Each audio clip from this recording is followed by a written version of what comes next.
welcome Ashish to the conversation. I'm sure we all would love to hear from you about your experiences of your life and your interests so far.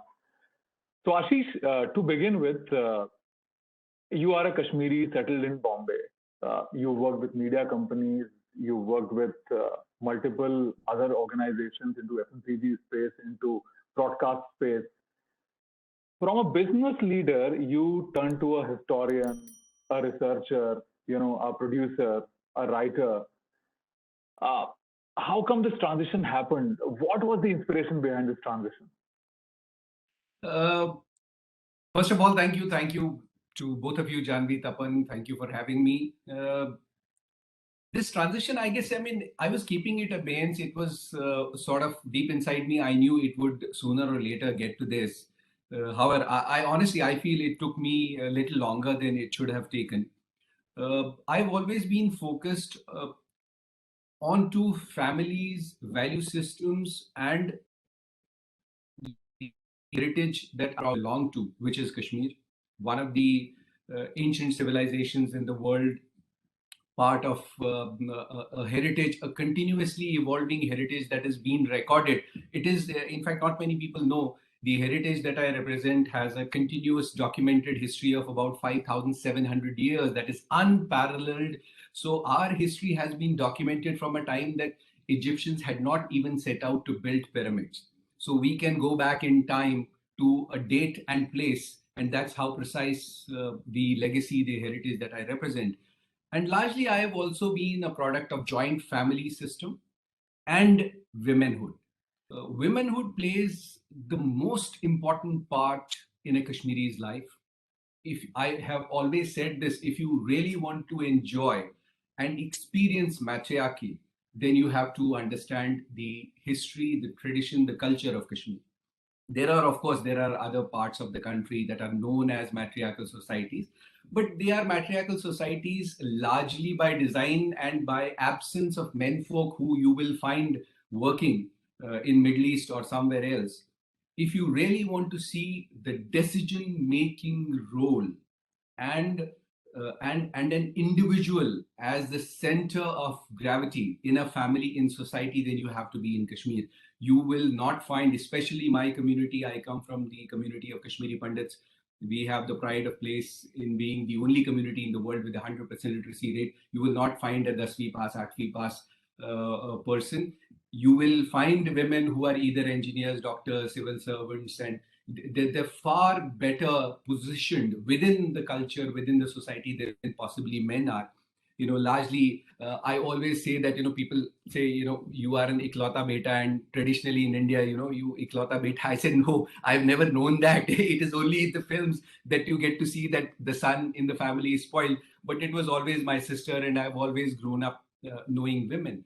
So therefore, and you know, the kind of childhood that I've had, I've always been in the company of women, sort of very wise women like my grandmother, uh, who used to tell me the stories of Dida. And she would always tell me that, you know, you somehow behave like her, you don't listen. I mean, that was how she would associate me with Dida, that, you know, sort of, you don't listen. What's wrong with you? You start behaving like you're adamant, you're anything, everything, and sort of which qualifies you as being Dida. So I say Dida, who I know we call our sisters as Didi, we call our grandmothers as Dadi, Dad in some cultures, and those names. So what Dida?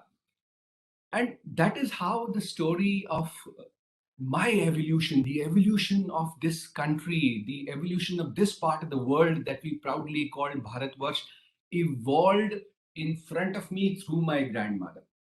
And it was through the story of Dida that I realized that when you say this country is a country where womanhood is celebrated, we are the only culture which houses a religion that has a female goddess. Mind you, if you think about it, there is no religion in the world that celebrates a woman as a god.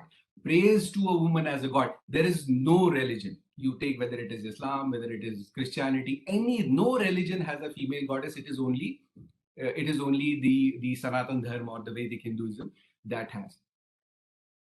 So it is, and the tragedy is we have seen how our society sort of has has moved into having crimes against women, the kind of activism that happens. We have had Nirbhayas of the world. We see the kind of crimes that happen against women. We see the glass ceiling. We see a parliament in a country which has half the population as women, doesn't have even a minuscule representation of women. So why this? Is it by design? What was the reason? I think the Dida answered most of it for me. And I realized that if there is a true icon that represents, let's not say Indian, that represents what being a woman is all about, why would we call women as symbols of Shakti? Is through the story of this woman called Dida. And the story, as it unfolds, it tells all of us the story of a girl child who was abandoned when born. And that's how, when I'm telling you this story, you can see this happening even now. You see this happening all around us. Do we celebrate birth of a woman? No. Activism, be damned. But in drawing room talks, yes, but we do not celebrate. So this girl, when born, she was abandoned by her parents, and her parents who she belonged to she was born a princess. She was no ordinary girl. She was not a product of some low middle class family or a peasant family where they had to probably abandon a girl child, which happens even now. But she was born a princess. She was born with everything that one could dream of, and she was born out of a desire of a father. Can you believe her father, King Simharaj, who was the custodian of Lohar Kingdom? Lohar Kingdom today's, from today's perspective, you're talking about the entire western part of India, western part of Pakistan, Poonch, Rajouri. You're talking about Haryana. You're talking about Punjab. Imagine a land, a kingdom so prosperous. It is the food bowl of country. Punjab, Haryana, even now, its maximum food grains are produced from this part of the world. So to be a king of this prosperous region, he had tremendous armies at his control, and he was the son-in-law of the greatest king ever born, the king of the Central Asia, King Bhimsha. So imagine being born a princess in an environment like this, and then to have been abandoned. The king said, though she is harbinger of bad omen, we must abandon her. It took a maid. Think of it, it's a story that we see all around us. It took a maid to go up to the king and say, I have served you, sir. I've served you so long. My parents have served you, never asked for anything. But once I want to ask you of something. Give this girl to me. So king says, fine. So Dida, when born, was abandoned by her royal family, raised by a maid servant till she was 25, practically unmarriageable. Even now, when you are in 20s, parents start worrying about the marriage of their daughters. What I'm saying is, keep at the back of your mind, this story is about 1100 years old. 1100 years old. The 10th century India, which was at the pinnacle of prosperity, the Sone ki Chidiya that we refer to India as, that was the time. So at a time when India was at the pinnacle, at the zenith of its prosperity, Sone ki Chidiyas, Heere, Jawahrat, diamonds, gold, 628 almost kingdoms, enjoying prosperity and ayashi of every kind. At that point in history, when Central Asia was at boil, Europeans were at war with Middle East, Crusades were happening, the war for Jerusalem was on, Central Asia was right at the precipice of guarding this part of the world which had all the prosperity.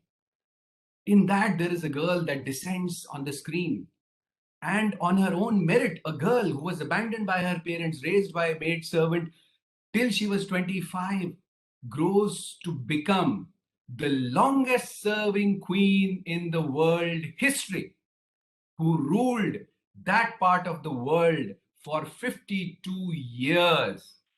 We have examples of Elizabeth's and all those concerts, the arm candies, and the queens. No administrator in the world has ever ruled for that long, not even remotely. There have been on and off queens who've ruled for a few years here and there, but the queen as an administrator, the queen as the commander-in-chief of the armies, a queen that changed the face of history forever on her own merit, there is none. So is the story of Dida important because this was a girl child who was abandoned by her parents, considered to be harbinger of bad omen, abandoned by her parents, raised by a maid, grows to be the longest serving queen in the world? Can be situational as well. Is that all to Queen Dida's story? No, not even remotely. Dida, as I said, I began by saying Dida represents the true spirit of Shakti. You know, if the people who are interested in Shaivism, there is a saying in Shaivism, they say that minus the power that Shiv has, Shiv in himself is just a body, as good as a dead body. The miracle of Shiva, the miracle of the power that holds this universe together, that makes things happen in this universe, is the power which is the feminine power. So, what was it about Dida that made me spend 6 long years of my life in creating a sort of a structure for a story that I've been hearing all through my childhood? So, the first question is, if Dida was so great, and what I've said that she was the longest serving queen in the world history, why was she abandoned? Why was she abandoned? She couldn't have been abandoned. Why was she abandoned? Why was this girl abandoned who was destined for such greatness? There was a prophecy by the patron saint of Kashmir that Kashmir will be brought back from the verge of bankruptcy and disintegration by a woman. The savior of Srinagar will be a woman. Then why would her parents, who themselves were so evolved, why would they abandon a girl like that? And then for me to devote 6 long years of my life to put a structure for this story, Dida is the story of a girl who was born disabled. She didn't have a leg. So now think of a girl who was born out of a prophecy. The father went up to Lord Shiva, said, oh Lord, you've given me 2 sons, but I have no faith in my son. This is the story of that era, the greatness of India, where a father has no hesitation in approaching the ultimate Lord and asking him for a favor that, oh God, you've given me everything. You gave me 2 sons. They're useless. I have no faith in them. Give me a daughter so that I could change the fortunes of my kingdom, so that I could die in peace, knowing that I have a woman who is so great that she will hold my kingdom together. And God blesses him with a girl. And something happens. He sets out to kill the same daughter. He's not able to kill, but he abandons the daughter just because she's born disabled. And imagine the girl is abandoned by everybody and she grows up. She grows up in an environment of ridicule. Everybody calls her a langdi ladki. And this langdi ladki is so mentally strong. She never thinks of herself as somebody who is physically challenged. She always wonders, why is it that my father doesn't love me? Dida is also the story of you, Janvi. It is the story of every Indian woman who always wonders, why is a male child always preferred? Why is so much of abundance for a male child, and why is the society so open to giving opportunities to a male? Why this country has 80% representation in the parliament of men who are good for nothing? And why not women who have changed the face of this country? And she used to think it is the story of a girl child who is on a journey of finding love.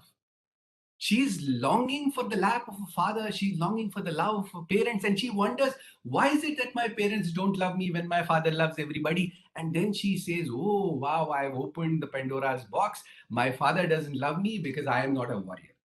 Because she figures out that her father is always so happy when he's surrounded by the army commanders. She think Dida is also is the story of a journey into the minds of a great woman. No, I correct myself.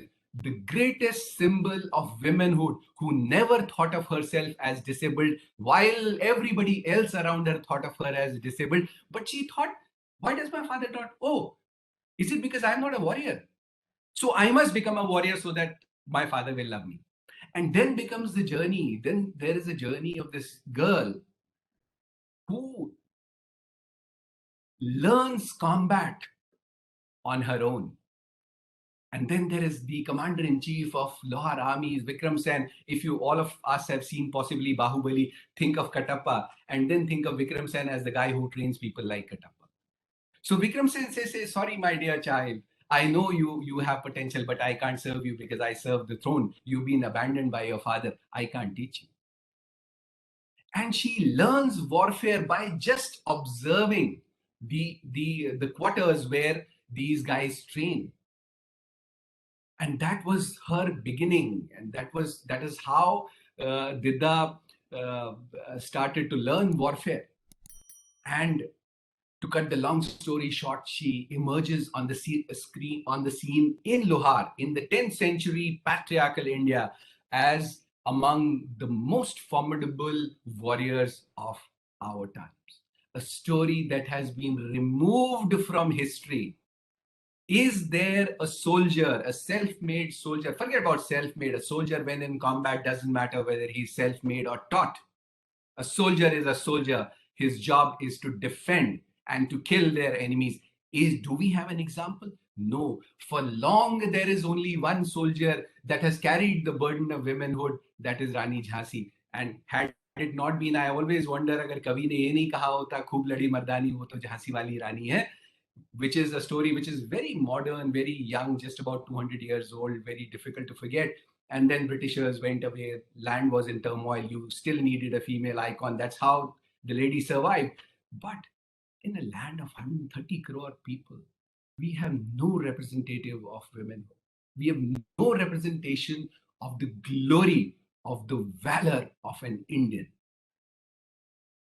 And then Didda gets married. See how destiny played a role in Didda's life.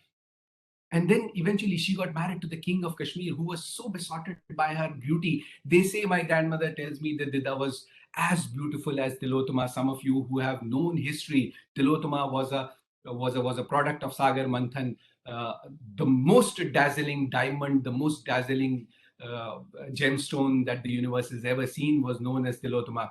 So they said Didda had a beauty of million Tilotamas. She was so beautiful. An orator par excellence, brilliantly trained. She was a student of Sharda Vidyalaya, Sharda Vidyapeeth, which is now in Muzaffarabad. You see, Didda's story is not just a story of a woman. It is the story of India as it was. Now, Sharda Vidyapeeth today in Muzaffarabad lies in ruins. It is a shame to call it ruin. I've been actively involved with various initiatives in talking to various regimes in Pakistan for restoration of that. It was the first organized university in the world that existed even up to 5,000 years ago. Even before the Britishers screwed it up, the university existed. It was the same model that was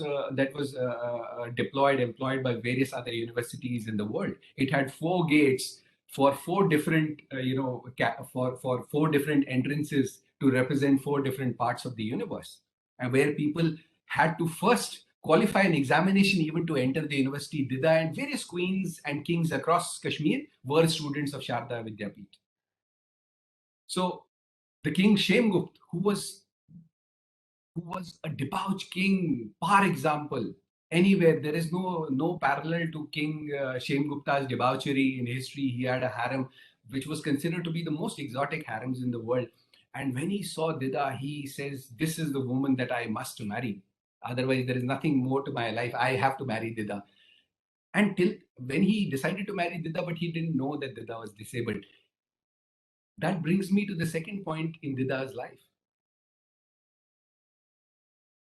We talk of Olympics and stuff like that. There are so many women who brought honor to the country. People like Deepa Malik, who incidentally penned the foreword to the English version of my book, Didda. Didda is the first recorded Paralympian in the history.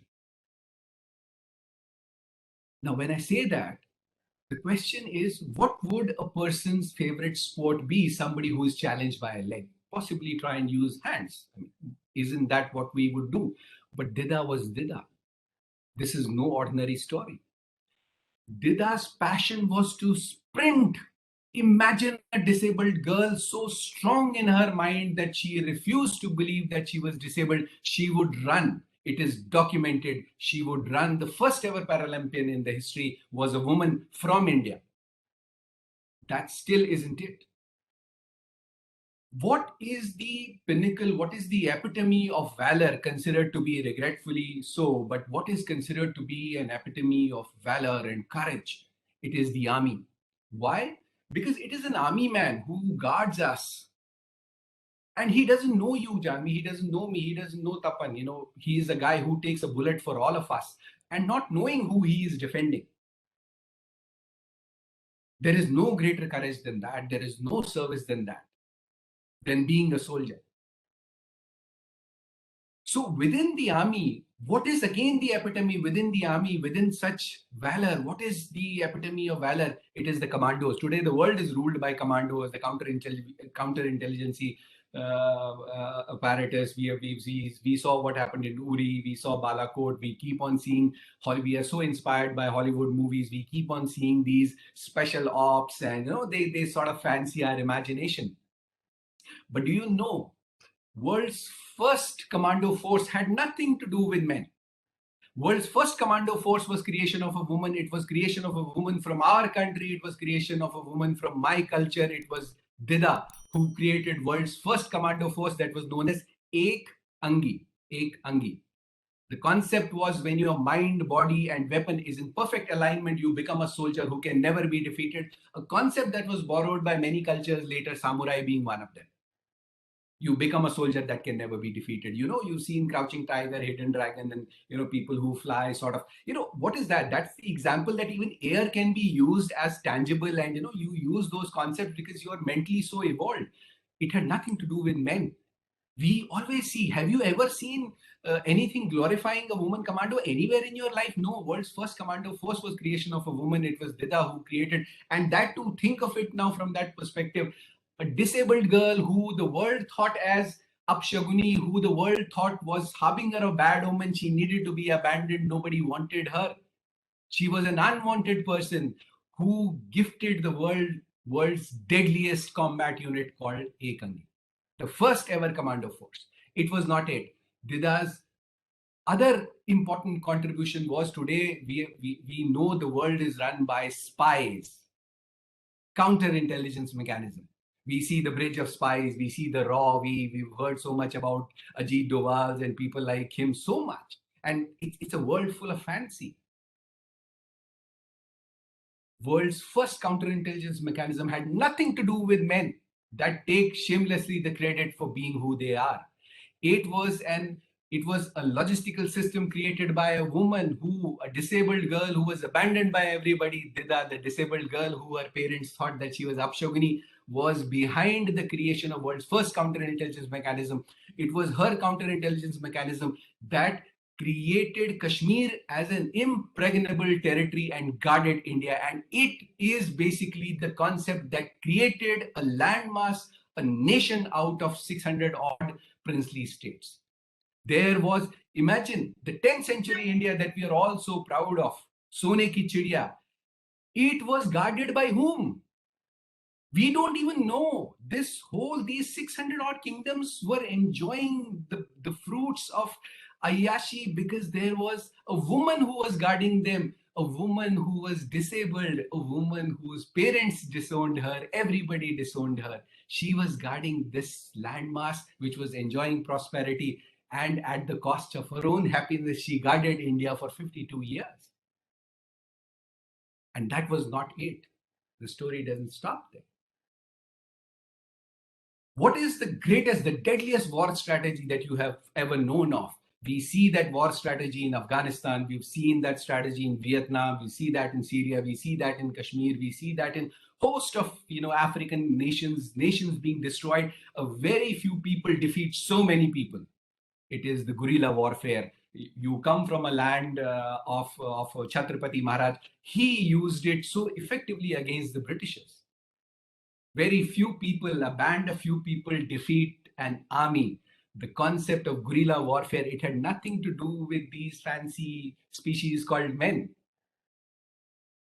The greatest, the deadliest war strategy the world has ever seen was creation of a woman born disabled and abandoned by everybody. Dida was the creator of guerrilla warfare. And the first example of guerrilla warfare was the war in Kabul, where you must have all seen 300, the movie, which was against the Persian armies and the so-called Greeks. And there was a combat unit called Immortals. And the dialogue says that king will put their name to test immortals, whether they die or not. The story is in the middle of the 10th century, Vushmagir, who was one of the Central Asian kings, he decided to attack India. The stage was set for annihilation and brutal defeat of India. 40,000, roughly 38,400, let's say 40,000 of those immortal kind of warlords attacked India. And the stage was set for defeat of India. Imagine what 200 years of Gulami of Britishers has India brought to.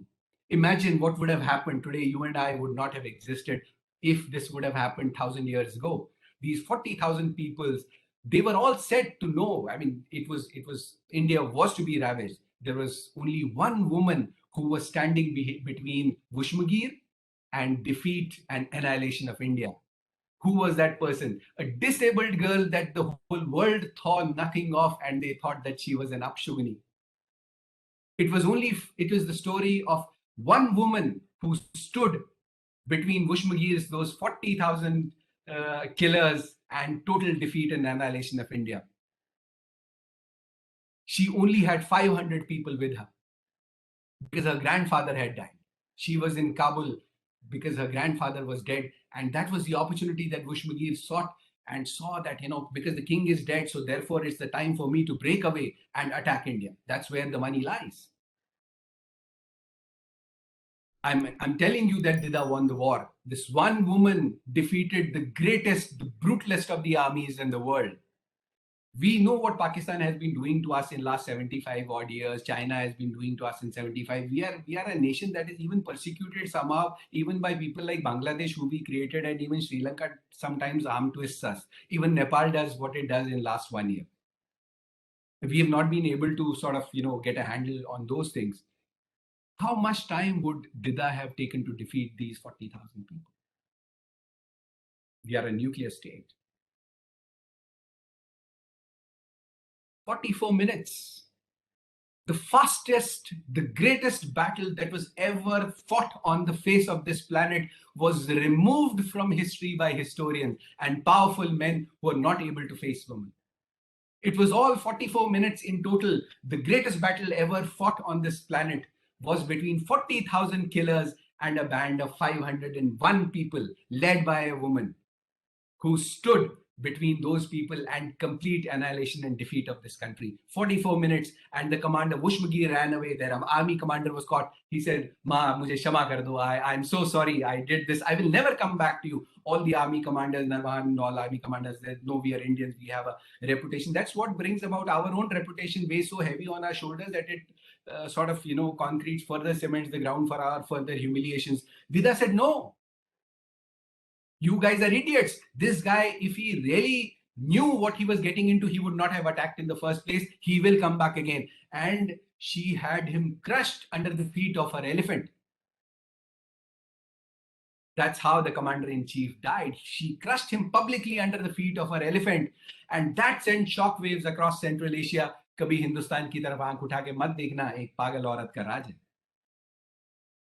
And if you see history, those were those 52 years when no invader ever dared to look at India. Anybody who came even remotely close later on was who? Mahmud Ghazni.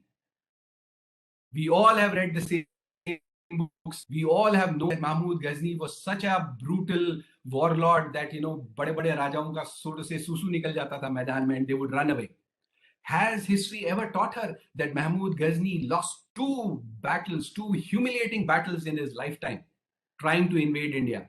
Why did he lose them? The history never teaches us that. Because it was against the army that was created by Dida. Mahmud Ghazni fought two battles with the armies of Kashmir, and both the battles he had to run away. He could not touch the borders of India. He had to run away. He was chased out of the battlefield by the army created by Dida. It was much later after Dida died and, this whole thing happened. And then he changed his route and he came via Gujarat, and that's how Somnath happened. Now imagine, put this in perspective. If Somnath would have happened 1,000 years ago, where would this country be? This country simply would not have existed had that woman not been there, who the world thought as Apshaguni. And her own life, it was such a peril. The only man who loved her, Shemgup, died in just 8 years of marriage.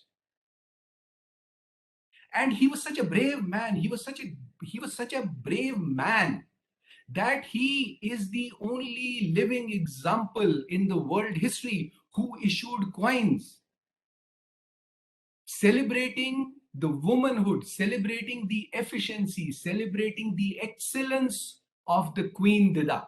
There is no example in the world by a king issuing coins to celebrate excellence of her queen, not her wife. And it was King Shemgupt who publicly said, I must be known by the first name of my wife. Have you ever heard this example? औरत को नाम बदलना पड़ता है. I mean, I was very lucky to marry a woman who had the same surname. So she says, Wallah, I am done. This is the first time a woman doesn't have to change her surname. But it always is the case. King Shemgupt, imagine, he was such a debauch king. If you remember, I told you so. He would always, I love him for a character that he is. He would always say, it's your bad luck that you're stuck with a king like me. I never intended to be the king. I'm not a king material. I am an Ayash. So be it. But Dida is the woman who needs to be the king. And the queen says, Didak Shemgupta. Ever heard of a king anywhere in the history? Today, these Europeans and the Westerners teach us, ethics and civility. Is there a man ever born in history who celebrated womanhood to the extent that he issued the coins, which says Didak Shemgupta? And he was known in history as Didak Shemgupta, and he proudly said so, that I am so proud of my wife. But unfortunately, he died just within the 8 years of the marriage, and his son was just about 7 that time. And see the life of Dida. Her own son, she fought so hard to be a queen so that she could establish her son as the king. Dida never wanted it. She was a circumstantial regent and a monarch and a queen later and an administrator later. She always wanted her son to be the king. So when the king died, when King Shemgupta died, the Prime Minister of Kashmir, Falgun, one of the greatest prime ministers to have ever descended, bright, brilliant, and we are talking of an era where prime ministers were not bureaucrats. The Prime Minister of Kashmir inherently was the commander-in-chief of the greatest armies in the world. And they would come from a family. So there was a family that would produce chief ministers for Kashmir, prime ministers for Kashmir, army commanders for Kashmir. They would come from those highly evolved, genetically perfect families that would create those people. Vikram Sen was a product of such, but Falgun was a product of a family that inherently produced prime ministers for Kashmir. And he created a mutiny. Because he was a prime minister, he always had his eyes on the throne of Kashmir. He knew the king is debauched. Sooner or later, and he knew that the patron saint of Kashmir had made a prophecy that Kashmir will be saved by whom? A woman. And he, by design, created civil wars in Kashmir. So it is not that Kashmir has inherently for thousands of years been known for civil wars. It is not last 32 years alone. So history of Kashmir is not just beauty. The stones, every stone in every street in Kashmir is drenched with the blood of innocents. So he led a mutiny and he said, Dida, you will have to become sati. That is the custom. So another interesting part about Dida's life, where you see we are a nation that celebrates tragedies of a woman. We celebrated Nirbhaya. It is so sorry, but we created an event out of what happened to that poor girl. What happened after that? Where is all that activism gone? Has it done anything for women? No. It has only created another band of opportunistic people. So we have seen Padmavat, where we celebrated, hey, bechari, kitni auratein mar gayi kyunki aapne usko bachate hue. I always wondered, because I know the story of Dida, why did those 200 people have to die? Could they not kill another 200 people? Even 20 people, I would have been so happy कि मरते मर गई, 200 को और मार गई साथ में, या 20 को और मार गई, या 10 को और मार गई. क्यों मरने की जरूरत थी? मार के मरो. Dida's story is the only story in the world where a woman, it is the journey into the mind of some of the greatest strategies. You know, my grandmother would always say, दिमाग सबके पास में होता है, दिमाग वो होता है जो वक्त पे काम आए. Dida said, okay, I agree to be sati, but I have two conditions. One, you will anoint my son Abhimanyu as a king right away. Falgun said yes. And second shart is, we will go in a sequence. So the elder queen will perform sati first. It was a master stroke. You know why? The elder queen was the daughter of the prime minister who was leading the mutiny. Dida was very sure that this mutiny will go away. No father will knowingly put her daughter in harm's way. But she didn't realize that, you know, when it comes to greed, when somebody is consumed by greed, he doesn't value relationships. Falgun, to her utter dismay, says, yes, I agree to both. And Dida was so devastated that how could this man become the killer of her own daughter, the only daughter that he has? And he has raised her like an apple of the eye. So what is wrong with him? But she was sure next day, given time, that this whole thing will go away. Dida was in no mood for confrontation. She had a kingdom to worry. And next morning, when Chandralekha, the elder queen, when she walked towards the funeral pyre of the king, she was very confident that my father will just make a gesture and this whole thing will go away. And when she was about to take the last step, she looked at her father. So Falgun was in his own turmoil. Tak diya beti. Eventually Falgun closed his eyes and he turned his head. He had chosen throne over his daughter. Daughter was so heartbroken that she jumped into the funeral pyre. And Dida, when she saw this, she said, oh my God, if this man can kill his own daughter for throne, why will he leave my son alone after I am gone? She said, to hell with you. I am not going to become sati. I am under the director of the king. I am responsible for the throne until a time I ensure that a right king descends on the throne of Kashmir. I'm not going to do all this nonsense. And in the ensuing battle, she defeated her prime minister. That's the story that women need, not the story of Padmavat. That's the story that मैं किसी से कम नहीं. तुम मेरे अस्तित्व को खतरे में डालोगे, मैं तुम सबको मिटा दूंगी. That is the lesson of Queen Dida. So a woman who was abandoned by her own parents because disabled, throughout her life, disability is never a factor. She never thought herself to be disabled. And she was so brave, she was so ferocious a warrior that some of the greatest kings, as I said, always remember at the back of your mind, we're talking about 10th century India, the greatest period in India's history, the epitome of glory of Indian civilization. There was this woman who defeated some of the greatest kings in the world, who could not digest the fact that we are being defeated by a woman, and a woman who is disabled. She has no godfathers. She is on her own merit. Whatever she is, she must be a witch.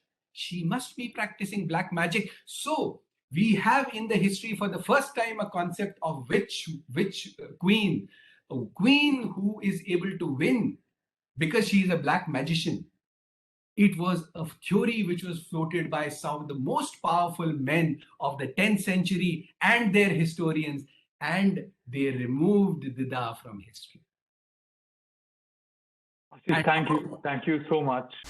Subscribe to Nation Next YouTube channel and press the bell icon to get regular updates from Nation Next. Also like Nation Next Facebook page and follow us on Instagram and Twitter.